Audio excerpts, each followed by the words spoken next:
깨닫지 못했기 때문에 벼락거지가 됐다고 봐요.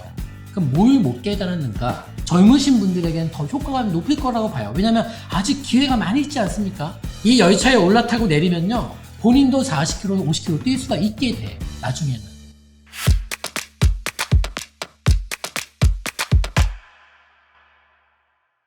자, 오늘 첫 번째 내용입니다. 경제 원리를 깨닫지 못한 일개미의 최후, 벼락거지. 하루하루 열심히 살아온 게 전부인데 벼락거지가 되었다. 도대체 무엇을 잘못했기에 이런 참담한 결과를 맞이하게 되었을까?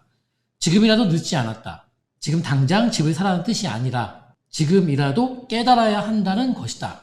네, 전세 2번 연장했더니 벼락거지 신세가 됐다. 너무 우울하다. 결혼할 때만 해도 다들 전세로 시작했고 차곡차곡 모으면 대출 좀 얻어서 내 집 장만할 수 있는 분위기였는데 전세 2번 연장하고 나니 벼락거지가 되었다. 너무 우울하다. 아이들도 커가고 이제 정착해야 하는데 집값은 천정부지고 어떻게 해야 할까? 절망과 후회의 그런 글이다. 다른 네티즌들의 글도 비슷합니다. 우울해서 하루하루 어떻게 사는지 모르겠다. 커뮤니티에 집값 자랑하는 글 보면 자괴감에 우울해진다. 잘 살다가 몇 년 사이에 삶이 지옥이 됐다. 20년 전문직으로 열심히 일했는데 지방에 살다 보니 벼락거지 돼서 아들 집 하나도 못 해주게 생겼다. 그냥 저축하고 아들 결혼할 때 집 사줘야지 했던 게 후회된다. 집도 필요할 때 사는 게 아니었나 보다. 정부에서 집값 높다고 떨어뜨린다고 하길래 전세로 들어온 게 2016년도, 판 집은 3배가 되었고 저는 벼락거지가 애들한테 너무 미안해서 죽고 싶다. 너무 엉망을 만들어놔서 너무 화나고 분하다. 세상이 뒤집혔으면 좋겠다. 분노와 화가 치솟아서 못 살겠다. 자, 뉴스기사 하나 더 보겠습니다. 문재인 정부 4년 서울 전셋값 4년 전 매매가 뛰어넘었다. 21년도 7월달 서울 평균 전셋값은 6억 3천. 2017년도 6월달 서울의 평균 매매 가격은 6억 1천. 서울 아파트 전셋값이 문재인 정부 출범 당시인 4년 전 매매 가격을 추월한 것으로 나타났다. 고질적인 공급 부족 속에 지난해 7월 시행된 임대차 3법으로 서울 지역 전셋값이 크게 올랐기 때문으로 풀이된다. 아파트를 살 수 있었던 돈으로 이제는 전세를 살기도 어려워졌다는 의미이다. 임대차 이 입법이 시장에 미친 영향이 굉장히 컸네요. 그런데 정부와 여당은 모르쇠로 일관하고 있다. 오히려 자화자찬에 나서 눈총을 받고 있다. 홍남기 부총리는 지난 21일 서울 100대 아파트의 경우 임대차 3법 시행 후 10채 중 8채가 임대차 갱신되는 결과가 됐다며 임차인의 주거 안정성이 그만큼 크게 제고된 것이라고 말했다. 여당은 한술 더 떠 임대차 3법 보완 입법을 거론하고 나섰다. 민주당 원내대표는 신규 계약 임대료 인상폭도 5% 상한을 이제 적용할 가능성을 내비쳤다. 내년도 대선을 앞둔 여당이 이를 강행할 가능성도 있다. 자, 이런 상황에서 2년이 좀 지난 부자본법 과거 영상을 좀 보여드리면서 해석을 해보겠습니다. 제목은 대한민국 자본주의 생존법이라고 20대, 30대 분들 꼭 보세요라는 제목의 영상이 2019년도 5월 28일에 올려드린 영상이 있습니다. 벼락거지가 된 이유에 대해서 지금이라도 깨달아야 되는데 깨닫지 못했기 때문에 벼락거지가 됐다고 봐요. 그럼 뭘 못 깨달았는가? 그게 바로 서두에 말씀드린 자본주의에 대한 기본적인 원리를 깨닫지 못했기 때문에 지금 이 사태를 맞이한 겁니다. 자, 그러면 여기서 넋놓고 있을 겁니까? 그럼 다 포기하고 아까 우리 인터넷에 올라온 댓글처럼 세상이 다 뒤집어지면 좋겠다, 다 망했으면 좋겠다, 그렇게 생각하면서 가만히 있는 게 답입니까? 아니잖아요. 지금이라도 어떠한 대책을 또 대처를 본인이 해야 된다는 것을 알고 있습니다. 그러면 첫 번째 행동에 옮기기 전에 뭔가를 깨달아야 되는데 자본주의에 대한 원리를 깨달으라고 저는 말씀드리고 싶어요. 지금이라도 지금이라도 2년이 좀 지난 영상을 제가 캡처해서 다시 설명을 드릴 건데 잘 들어보세요. 첫 번째 깨달음은 재테크는 선택이 아니라 의무라는 것입니다.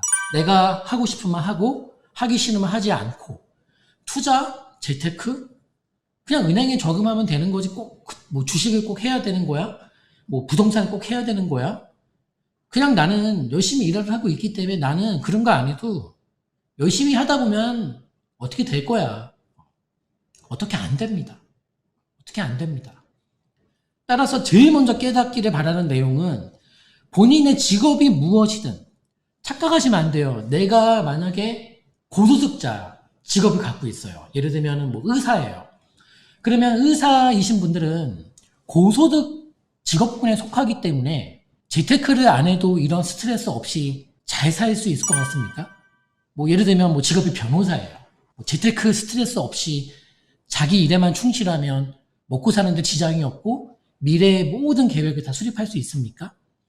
그렇다면 여기 찾아오시는 우리 고객분들 중에 변호사와 의사분들은 왜 오시는 거죠? 신세 한탄을 엄청나게 하고 가시거든요. 변호사 의사분들도 도대체 이게 뭔지 내가 일을 하고 있는 게 뭘 하고 있는지 모르겠다라고 막 이런 하소연을 하고 가시는데 그러면 변호사 의사분들보다 소득이 적은 직업군에 계신 분들은 답이 없다라는 거 아닙니까? 돈을 많이 벌든 못 벌든 돈을 벌었으면 그 돈이 큰 돈이든 작은 돈이든 간에 돈을 재테크를 하고 움직이고 운영을 해 나가야 돼요. 이게 깨달아야 되는 제1의 원리예요. 제발 좀 깨달으세요. 뭐 못 깨달으면 본인만 손해지. 그래서 첫 번째 깨달음은 재테크는 선택이 아니라 의무라는 것이고 자본주의 삶에서 가장 중요한 원칙이다. 지혜입니다. 제1원칙. 자본주의에서 재테크는 의무이지 선택사항이 아니다. 자, 관련 영상 내용 조금만 더 보겠습니다. 그런데 이 재테크를 해야 되는 개념을 깨닫는 시기가 사람마다 다르다는 거예요. 사람마다. 근데 한마디 했죠. 너무 늦게 깨달으면 큰일 나요. 제일 마음 아픈 상담이 은퇴를 앞두거나 은퇴를 하고 오시는 분들. 살아생전 재테크를 한 번도 안 해보셨어요. 근데 이제 은퇴를 앞두고 있고 은퇴를 했어. 본인이 이제 하시는 말씀이 뭐겠습니까? 너무 늦게 본인이 깨달았다는 거죠. 너무 늦게. 재테크 개념도 모르는데 고집까지 세다면은 그게 바로 최악이라고 말씀드렸습니다. 개념도 없는데 고집까지 세. 재테크는 할 필요가 없어. 그거는 집에 미친 사람들이나 하는 짓이야. 이렇게 뭐 주식 같은 거 내가 뭐 알아볼 필요가 뭐 공부를 왜 해. 이런 거 말입니다. 그래서 개념도 없는데 고집까지 세다면 그게 최악이다. 그게 최악이다. 자, 물론 고집 없이 성공하기도 어려워요. 참 재미난 게 일단 성공은 할 수 없어. 그러면 고집을 올바른 방향으로 피워야 한다는 말씀을 드리고 싶어요, 여러분들에게. 특히 젊으신 분들에게는 더 효과가 높을 거라고 봐요. 왜냐하면 아직 기회가 많이 있지 않습니까? 아직 기회가 많이 있지 않습니까? 그래서 열심히 살다 보면 뭐 어떻게 되겠지, 어떻게 안 됩니다라고 말씀드렸고 자본주의 세상이 그렇게 만만하지 않습니다라고 누차 강조해왔습니다. 자본주의 삶의 원칙은 막연해서는 안 되는 것입니다. 하루에 충실하면서도 내일을 준비하지 않는다면 경제적 삶의 결과는 보장되지 않기 때문입니다. 하루하루 충실하게 살아야 되겠죠. 하지만 그것만으로는 부족하다. 뭘 해야 되냐? 내일을 준비해야 된다. 그리고 두 번째 깨달음이 있습니다. 두 번째 깨달음은 이겁니다. 자본주의는 절대평가가 아니라 상대평가이다. 액수가, 모으는 돈의 액수가 중요한 게 아니라 등수가 중요하다. 등수가 중요하다. 자, 두 번째 깨달음은 자본주의는 상대평가라는 점입니다. 자신만을 보지 말고, 나만 보지 말고 주변을 살피라고 말씀드렸습니다. 왜냐? 자본주의는 상대평가이기 때문에 나 혼자 만족해서는 안 됩니다. 주변에서 지금 뭘 하고 있고 누가 어떻게 얼마나 돈을 벌고 돈을 잃고 있는지를 살펴야 합니다. 20대 후반 때의 소원이 뭐였냐면은 연봉 3천이었어요. 그러면은 장가갈 수 있었거든요. 그러니까 연봉 3천을 벌면은 결혼할 수 있었고 이렇게 내 집 마련을 막 꿈을 키워나갈 수 있는 뭐 그런 꿈을 꿀 수 있을 때가 이제 그래서 그때 당시에는 주변의 친구들이 다 연봉 3천에 목을 맸어. 그럴 때가 있었어요. 근데 결국은 뭐였냐면은 누구는 뭐 이랬겠죠? 통장에 현금 3억만 넣어놓으면은 먹고 사는데 아무 지장이 없었어요. 현금 3억만 넣어놓으면은. 이렇게 액수에 목맸던 분들이 어떻게 됐죠? 잘못됐지. 결국은 뭐예요? 자본주의는 상대평가니까 나는 아무것도 안 해. 열심히 노동만 해요. 근데 옆에 사람들이 막 재테크를 하고 막 난리가 났어. 이거를 내가 신경을 안 쓴다? 잘못되는 거죠. 그럼 왜냐면 내 등수로 내려가니까. 이게 자본주의 제 두 번째 우리 깨달아야 되는 두 번째 원리입니다. 자, 그러면서 제가 여쭤봤습니다. 이때 당시 강의 참석하신 분들에게 두 사람이 있는데 A는 죽을 힘으로 뛰어봤자 시속 10km밖에 뛸 수가 없고 B는 잘 뛰어. 무려 이 사람은 A보다 3배가 빨라. 시속 30km로 뛸 수가 있는 사람이 있어. 이럴 경우에 A가 이길 방법이 없는가?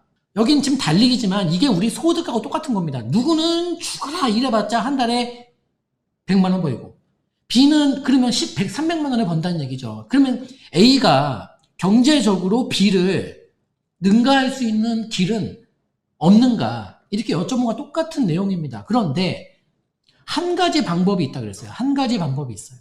한 가지 방법이 있습니다. 달리기 최대 속도가 다르듯이 우리의 소득도 제각각이죠. 그래서 돈을 많이 벌 수 있는 것에 집착을 합니다, 사람들이. 왜냐하면 많이 벌어야지만 부자가 될 수 있다고 착각하기 때문입니다. 하지만 승부는 직업과 소득에 비례하지만은 않습니다. A가 B를 이길 수 있는 방법은 딱 한 가지 있습니다. 시속 40km로 달리는 열차에 올라타서 내가 뛸 수 있는 최대 속도 시속 10km로 뛰는 겁니다. 부모님들 잘 들으세요. 또 자기가 A라는 입장인 사람분들 잘 들으세요. 이 A라는 분에게 야, 옆집의 철수는 시속 30km로 뛴다더라. 너보다 한 달에 한 300만 원 더 번다더라. 너도 한번 해봐. 어떻게 안 되니 너는? 그렇게 힘든 거냐 이게? 한번 쥐어짜봐. 이렇게 한다고 해서 시속 10km밖에 죽어도 못 뛰는 사람이 30km를 못 달립니다. 그러면 시속 10km밖에 못 달리는 사람도 잘 깨달으셔야 돼요. 본인이 30km를 못 달리기 때문에 그럼 어떻게 해야 된다? 시속 40km로 달리는 열차 위에 올라타서 10km로 뛰셔야 돼. 그러면 B를 이길 수가 있어. 이게 기차가 뭐다? 이 기차가 봐도 뭐다? 자산 열차라는 겁니다. 상대보다 빠른 자산 열차에 올라타서 자신만의 속도로 뛰면 됩니다. 꼭 내가 30km, 40km를 안 뛰어도 됩니다. 그것이 유일하게 이길 수 있는 현실적인 방법입니다. 여기서 자산 열차에 올라타는 것이 바로 재테크입니다. 이걸 깨달으셔야 돼. 이걸 못 깨닫고 내가 내 호로 단신으로 어떻게 하면 나도 저 30km로 뛸 수 있을까? 아니 나도 40km, 50km로 뛸 수 있을까? 이 열차에 올라타고 내리면요. 본인도 40km, 50km로 뛸 수가 있게 돼. 나중에는. 19년도 5월 28일 강의입니다. 2년도 더 된 강의입니다. 자, 선택하셔라. 위험을 감수하고 변화를 시도하던지 지금 이 10km밖에 못 뛰는 현실을 인정하고 바닥만 쳐다보면 살 건지 선택은 본인이 하는 거지. 벼락거지가 되신 분들의 그런 원망과 한탄을 받지만 원망과 한탄은 아주 짧게 하고 정신을 차려야 돼 이제. 원망을 해서 내가 속이 좀 후련해진다면 원망하시되 이제 바꿔나가려면 원망으로는 바꿀 수가 없잖아요. 그러면 복귀를 해보면서 내가 뭘 잘못했는지, 왜냐면 집을 잡을 겁니다, 집값을 잡을 겁니다 라는 정부의 말을 믿었다, 그럼 내가 속았다, 거기서 그만 끝내시고 이제 속지 않은 사람도 있기 때문에 속은 분이 하수라는 것입니다. 기본 원리를 깨닫지를 못하고 있기 때문에 그래요. 이렇게 되면은 지금 20, 30대 분들이 40, 50대 되면은 또 한 번 큰 기회가 왜 안 오겠습니까? 그때 가서 또 놓쳐. 지금이라도 깨닫기를 바랍니다. 세상 모든 일은 선택한 대로 거두는 것입니다. 원인 없는 결과가 없듯이 말이죠. 중요한 건 자산 열차에 갈아타기도 적시해야 합니다. 열차에 한 번도 올라타지 못하신 분들도 지금 이제 힘든 상황 보내고 있지만 열차에 올라타신 분에게 제가 드리는 말입니다. 지금부터는. 여기 올라타고 한 번 올라타면 끝나는 게 아닙니다. 이 열차도 적시에 갈아타기를 해줘야 돼. 결국 뭐예요? 즉 우리 자본주의의 숙제는 이거 끝나지 않는 겁니다. 돈 얼마 모으면 패스, 지금부터 행복, 불행 끝, 행복 시작, 이게 아니다. 뭐냐? 등수가 중요하다. 남들이 뭘 해서 돈을 벌고 있는지, 남들이 뭘 해서 돈을 까먹고 있는지를 계속 내 주변을 살펴야 돼. 조금 더 나아가는 얘기인데, 내가 어떻게 해야, 우리 초보자분들 항상 얘기하지만 내가 어떻게 해야 되냐고 여쭤보시거든요. 근데 내가 어떻게 해야 되는가를 묻기 전에 남들이 뭘 하고 있고 또 남들이 앞으로 뭘 할지를 안다면 내가 어떻게 해야 되는지는 묻지 않아도 답이 나오지 않습니까? 그 원리를 좀 깨닫기 바랍니다. 제발 남이 뭘 하는지 잘 체크하셔야 돼. 좌절과 마주하는 올바른 자세. 우리 존 F 케네디가 한 말이 있습니다. 좌절을 딛고 일어서면 좌절의 경험은 인생의 자산이 되지만 좌절에 넘어져 그대로 주저앉으면 좌절의 경험은 곧 인생의 재앙이 된다. 이 좌절의 경험이 인생의 자산이 될 수도 있고 인생의 재앙이 될 수도 있다라는 얘기입니다. 굉장히 자기 자녀분들에게도 강인한 말씀을 많이 하셨던 분이시죠. 저도 우리 아이들에게 뼈아픈 얘기를 지금 뭐 9살, 5살이지만 뼈아픈 얘기 엄청 해요. 엄청 해. 근데 이제 그런 얘기 왜 하냐라고 해서 이제 우리 와이프가 이제 저를 또 뜯어먹으려고 난리가 나겠지만 애들 이 작은 좌절부터 자전거 타다 넘어졌어. 지가 혼자 일어나야지. 울고 있는다고 누가 뭐 무릎이 났습니까? 아니잖아요. 그렇게 이게 어찌 보면 어릴 때부터 좀 필요해. 민간 아파트 입주가 단 한 채가 없다면 큰일 난 거예요. 그죠? 청약 시도에 너무나도 많은 대가를 치러야 합니다. 여기 써 있는 것처럼 허가받고 착공해야지만 입주를 할 거 아닙니까? 한마디로 얘기하면 통제불능이다.